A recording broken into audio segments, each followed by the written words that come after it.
Okay, Charles, thank you so much for joining us. It really is an absolute pleasure, and I'm so excited. We've been talking about tasting some of our wines from small producers from Spain with you, and during confinement, we had a lovely tasting where we were thinking, okay, you know, the world is going through all of this craziness, but we have wine, and that makes our confinement much happier. And I'm so excited that you've joined us today to taste one of our small producers. As you know, we look after a handful of small producers from all over Spain that otherwise they wouldn't be able to show their wines and share their wines with the world. So, you know, it's our job, mine and your job, to bring these lovely wines to people. So, you know, thank you. That's a great project. I'm delighted to help. Great. So today we're tasting about Loess, which is one of our favorite producers, and it's made by, owned by a friend of mine called Jaime Saez de la Hoya, and he used to be the technical director of the Dio Rueda for many, many years. And unlike many people in Spain, his great-grandfathers and grandfathers, they didn't have a vineyard. So he was just dreaming of the time when he could pull together enough pennies to plant his own vineyards and to make his own wine. And you know, he was actually walking in a vineyard, and he was being sort of a judge between two conflicting farmers of whose vineyard started where and whose vineyard ended where. Yes. So he was in the middle, you know, just with his maps and his documentation, and all of a sudden this car pulled up and wound the window down, and they started talking. And it turns out that this guy in the car was looking for an investment opportunity, looking to buy a vineyard and looking for a person to help make his wine. You know, wow, destiny or what? You know, an incredible beginning. I always think it's like two men united by the love of, you know, a single vineyard, and that's where Loess began.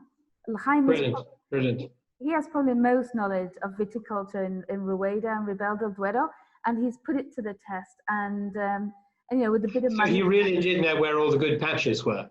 Oh yeah. He definitely knew what he wanted to buy. Yeah. So he said, I want to buy this bit, and this bit. He bought 3 parcels of wonderful vineyard in the northern part of the region of Ribera. And then he went back to Rueda and bought a parcel which was planted in 1935, just before the Civil War of Spain. So some of the oldest wines of Verdejo, and you can feel it in these wines. It's just a wonderful, premium, very small project, but you know, you feel his love of his terroir. It's all about tiny production, attention to detail, and it's a great project. That's brilliant. I mean, I think Rueda can make such lovely wines. Oh yeah. But there are so many Ruedas, because you see them more widely distributed than ever before. Yeah. And a lot of them are just very neutral, rather boring. And, you know, I remember when I first went there, which was way back in the days when they also made a sort of sherry style Rueda. Mm-hmm. And they kept it in oak, and they had floor on the top. And the new style was only just beginning to come in. And it was they were wondering whether to continue with their old style wines or go with this sort of new fresh style, and they weren't at all sure to start with. But I think I remember that an awful lot of the vineyards had not only the great Verdejo, which is the wonderful characterful white variety of Rueda, but they also had a lot of Palomino, the grape of Jerez, which is made into sherry, and that was what was mostly being made for the sherry style Ruedas. But now Verdejo is coming to its own, and it's been joined, of course, since the French incursion or the French advice on modern Rueda, which was given by the great Professor Émile Pénaud, a great Bordeaux enologist, who came to Rueda with one of the heirs of the Marqués de Riscal family. Yeah. And he said, oh, Verdejo, this is good stuff. You should make your white wine here. And he also said, but I think it would be very good for Sauvignon Blanc as well. But here we've got the real thing. You know, as you said, 85-year-old Sauvignon vine, Verdejo vines, what am I saying?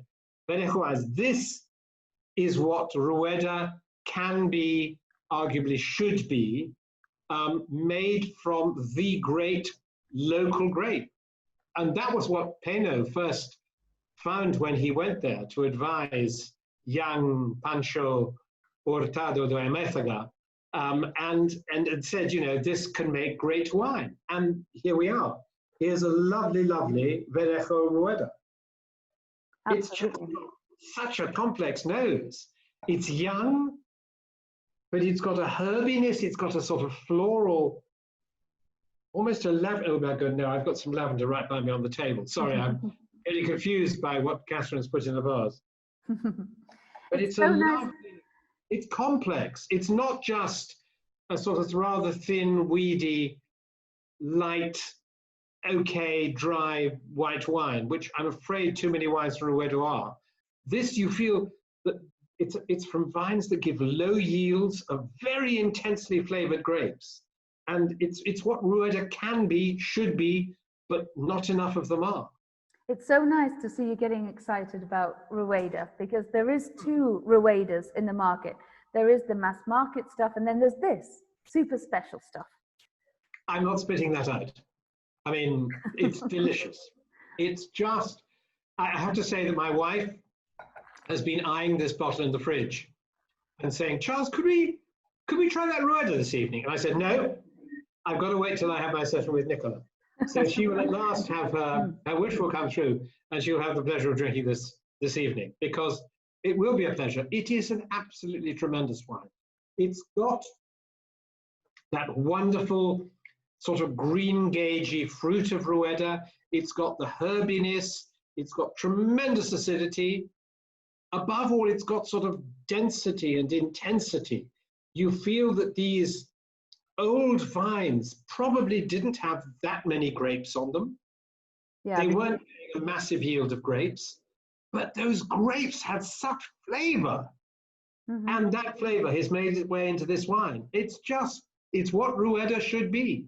Absolutely. I mean, I'm not picking up oak. Does this see any oak? No. They have an oak version. They do have an oak version. It's called Loess Collection, but this is old vine, stainless steel, and that's it. No more. You know, Nicola, you were very sensible to send me this one to taste, because I probably wouldn't have liked the oak wine as much. Whereas this, I think, is just, hallelujah, this is what Rueda should be. I think Verdejo and oak, I'm not a major fan, because you can have, when you have the Verdejo that tastes like this, why alter it with the oak? You know, absolutely. It's so delicious by itself. Verdejo doesn't need oak. Yeah.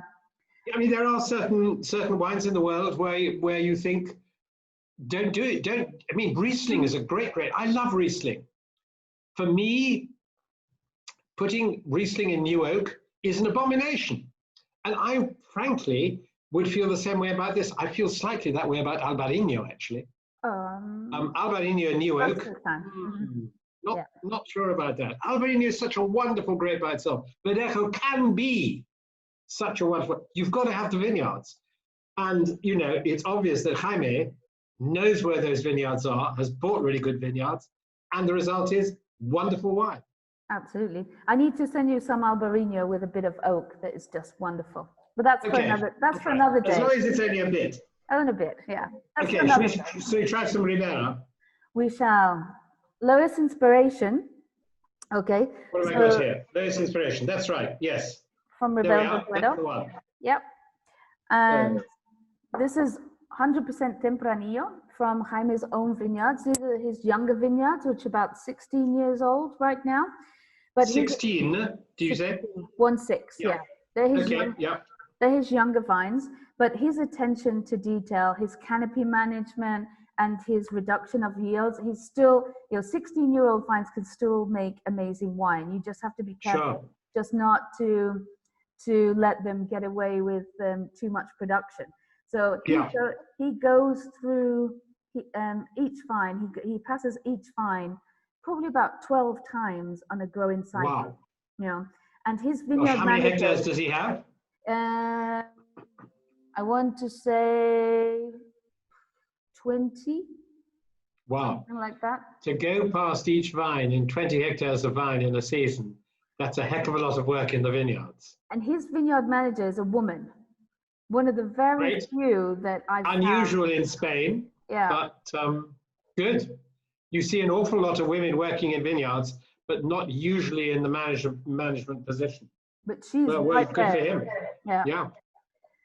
And so he teamed up with one of his friends, and he was just all about small production and high-end wines. This is his first level. So he doesn't bother with Joven or Roble, so he goes straight into 9 months in oak, premium oak, second juice barrels, and then he goes up 2 levels above this. But this as a starting point is just absolutely incredible, and it's in the higher elevation part, in the cooler part of Ribera del Duero, in the Burgos area. Yeah. So you get nice freshness and elegance. And tell me, Nicola, is there as much problem with spring frosts as there used to be? Yeah. Because I mean, I remember there was a point in Ribera, I can remember going and talking about the very first visit I had to Ribera del Duero. I remember in the evening, I went to visit a bodega, and we had an introduction from another bodega. It wasn't on our program, but we went to visit these guys, and they were so hospitable. Their wines were so good. We sat down and we were eating chorizo and queso and drinking wine and having a great time. And one of them suddenly got up and said, "We better go and check the thermometers outside," because it was May, and I said, "Really? Is it going?" Well, you know, sometimes we have really bad frosts, and you've seen there's lots of shoots in the vineyard. Yeah. And if we get a bad frost tonight, that's going to really hit our crop. And so they were going out and they had piles of tires around the vineyard. Wow. And if there was a problem, if there was going to be a problem with frost, they were going to light these tires. I hate to think what kind of smoke and nastiness that would cause, but it would at least have kept their shoots alive. And on another subsequent visit, I remember talking to someone and saying, you know, do you still have spring frost problems? And he said, yeah, very much. I mean, we think of that as a natural reduction of yield. Mm-hmm. And well, this is obviously something that Jaime wouldn't consider really. I mean, he's going for a proper yield anyway, but a lot of people were going for massive yields on their vines, assuming that they'd lose some in the spring frosts, which is a rather random way of doing it, because if you had a year where you didn't have spring frosts, you'd have far too many grapes on the vine to be able to ripen them properly. Yeah, absolutely. Anyway, he's much more considered about it, obviously. And yeah, he's very sort of calculated about this whole thing, and he understands each parcel. And he has 6 different parcels in Ribera del Duero. One is 80 years old bush vines. Wow. And he really identified each parcel according to the content of limestone, clay, and sand, with his mind, you know, thinking about what he wanted for the future in his wines. You know, it's so terroir driven, and that's why it's called Loess. You know, Loess is it's that wind-blown soil. Exactly, and which you get in some parts of the world. Well, he said, you know, I'm not a chateau. I don't have great grandfathers of, you know, a million generations of grape going. So, but he's obsessed about terroir. And so he wanted something to reflect that. And, you know, it's hard, you know, when you're a new kid on the block, this project's 16 years old. When you're a new kid on the block, there's a lot of names that have already been registered. It's very difficult to find a good name. Yeah, absolutely. So he was like, you know, let me find a name that reflects my obsession with the terroir, okay?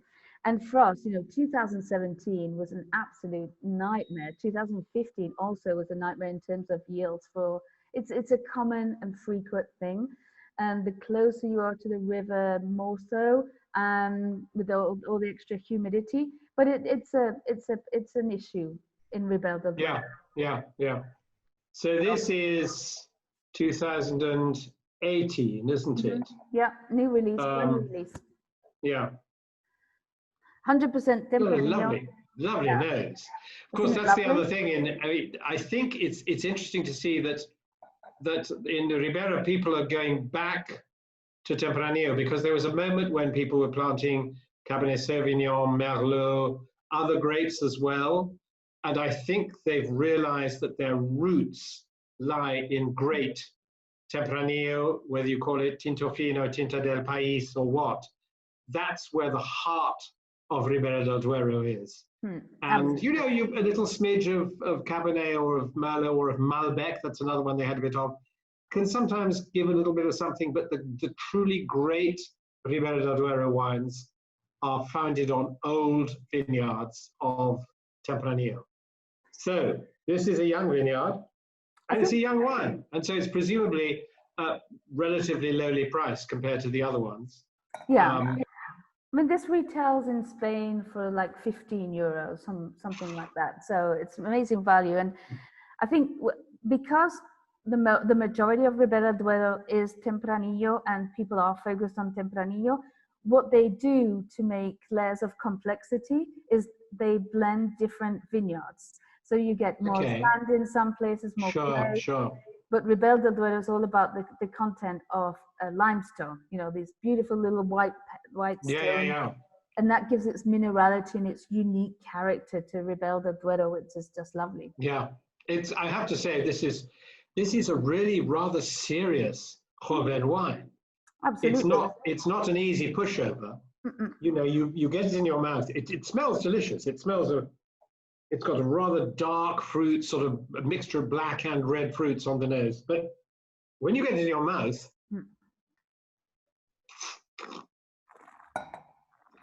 quite high acidity and quite firm tannins. This is a wine, I mean, it may be a young wine, but I bet that if I put this in my cellar and came back after 5 years, it would have changed, sure. It would have evolved in bottle, but it would still be a wonderful wine. So this ticks that box of being a wine that you can drink straight away. I might be tempted if I was going to drink it this evening, just to decant it actually, to get a bit of air through it. Or, you know, when I say decant, I mean, could be pouring into a jug, whatever. Just get a bit of air through it, just to open it up a bit, because it's young, and I won't say it's closed, but I feel that a little bit of air could actually bring it out a bit more. Yeah, they're quite serious wines. Even this first level, you know, it's still sort of a Friday, Saturday night kind of, you know, nice, firm, you know, deeply flavored foods. You know, you wouldn't have a crisp salad on a Monday afternoon. You know, no, this is not a wine for the Wednesday pizza. No. This is demands something more serious.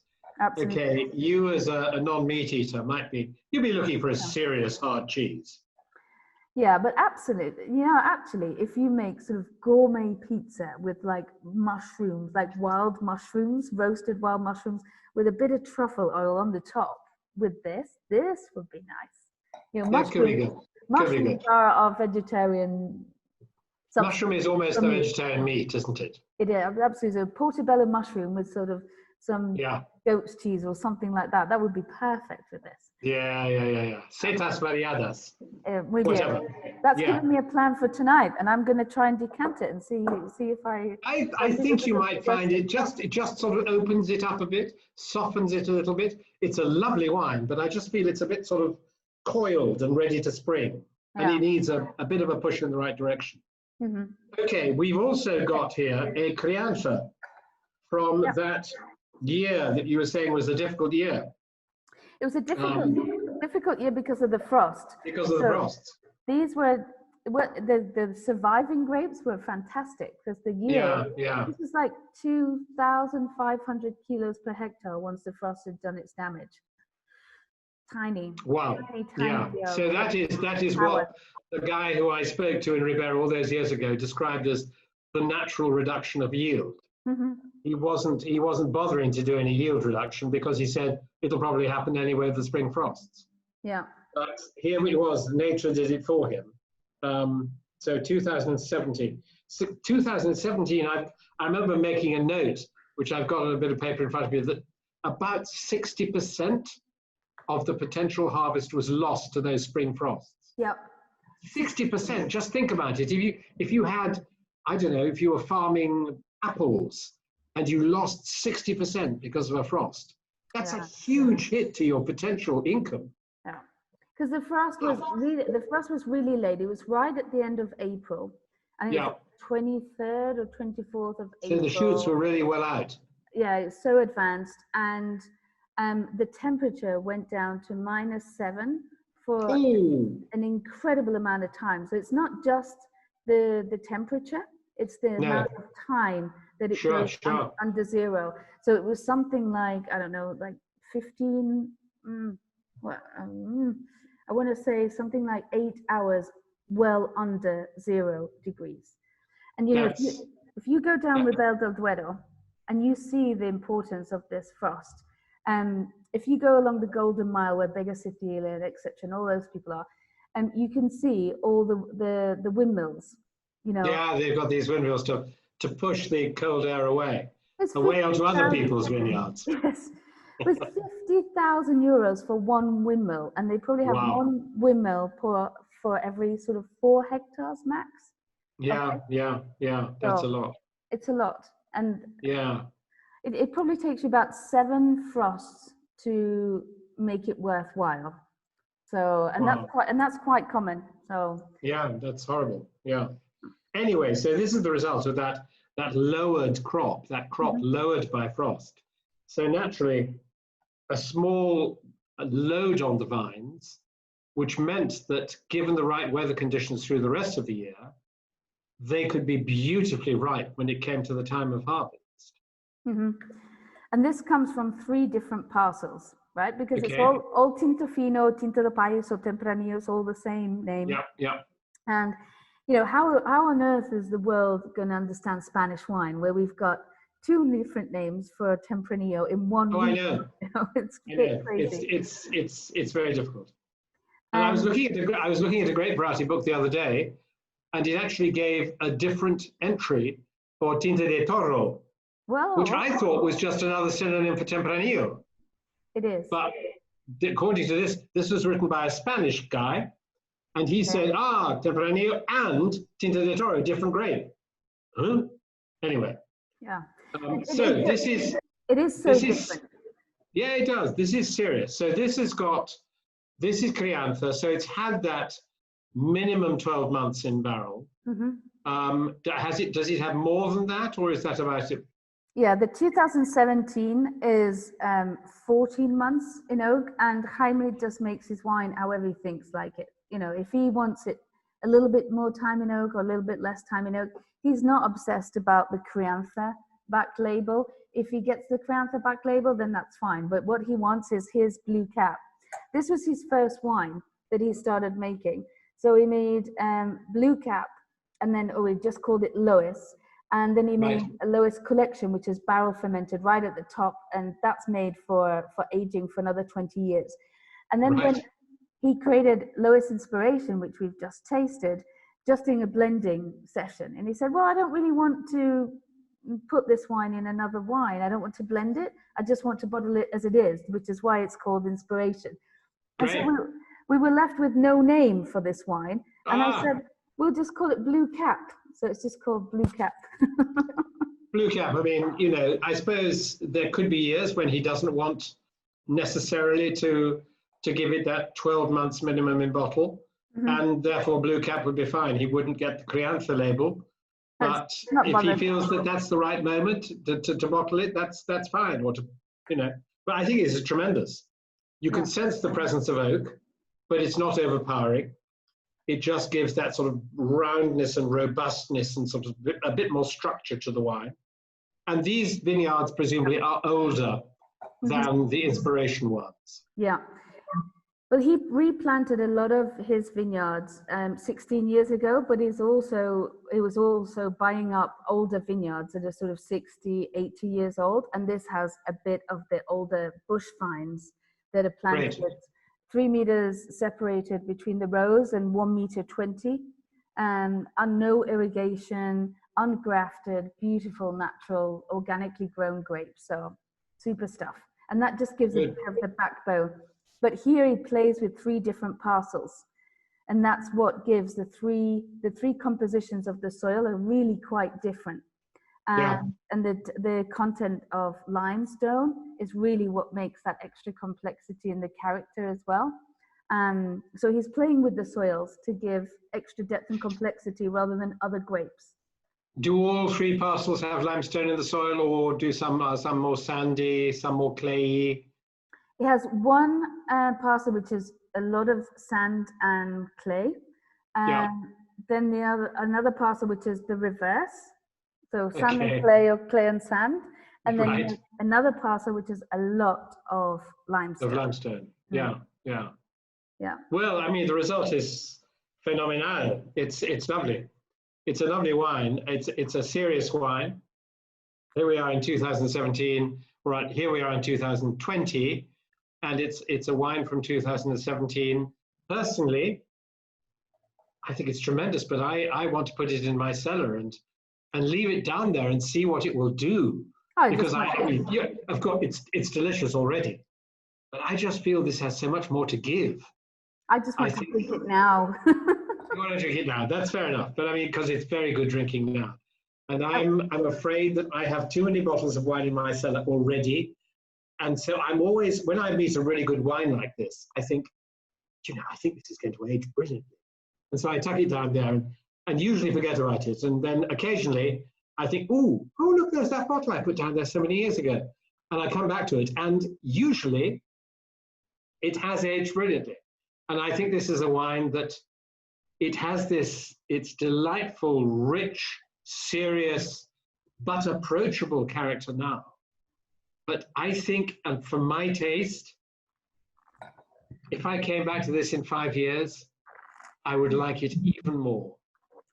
My wife tends to prefer them young, so she's always going down to the cellar and finding some ancient bottle, and she brings it up and says, I think this is going to be dead, but we might as well open it anyway. And usually it isn't, but I know secretly she would have preferred it younger. Well, don't you think that confinement has been wonderful for this kind, emptying our cellars? You know, the greatest thing about confinement is having the time and the opportunity on a Monday, Tuesday, Wednesday, Thursday, Friday, Saturday, Sunday to say, okay, let's go and open those bottles. In our cellar, it's just gone, boom, emptied. And we've had some cracking bottles, absolutely cracking stuff. We have as well. And I mean, I'm afraid, putting wines in my cellar for longer than you have, Nicola, because I'm about 50 years older than you. But so, there were more bottles down there to start with. But I'm lucky because during this rather strange time, my wife and I live outside London in a nice part of the country. We have a nice garden, and we have a separate flat, which is just part of the house. And so our children have been coming down and self-isolating in the flat. And that means that we've had lots of company in the evenings.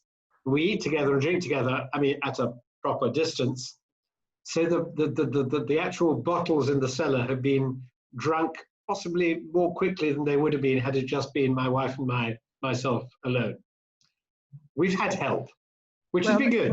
That's lovely. We didn't have any help, but that was fine. We did lots of Zoom tastings, and I was quite happy not sharing our sort of 1994 Viña Tondonias and wow, that sounds amazing. Yeah, great. Some lovely stuff. I will try and find some older vintages of Loess to send, and so you can taste and see how they're holding up.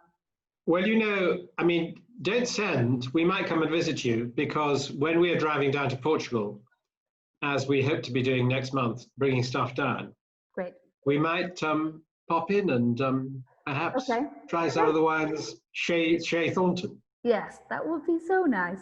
That'd be good. That'd be good. I'll get the mushrooms ready. Brilliant. I love it.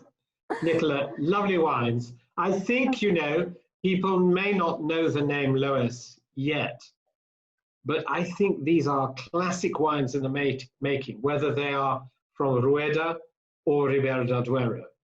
I think it's not going to stay quiet for very long, but congratulations on finding him. Thank you so much. A pleasure. Thank you. Take care.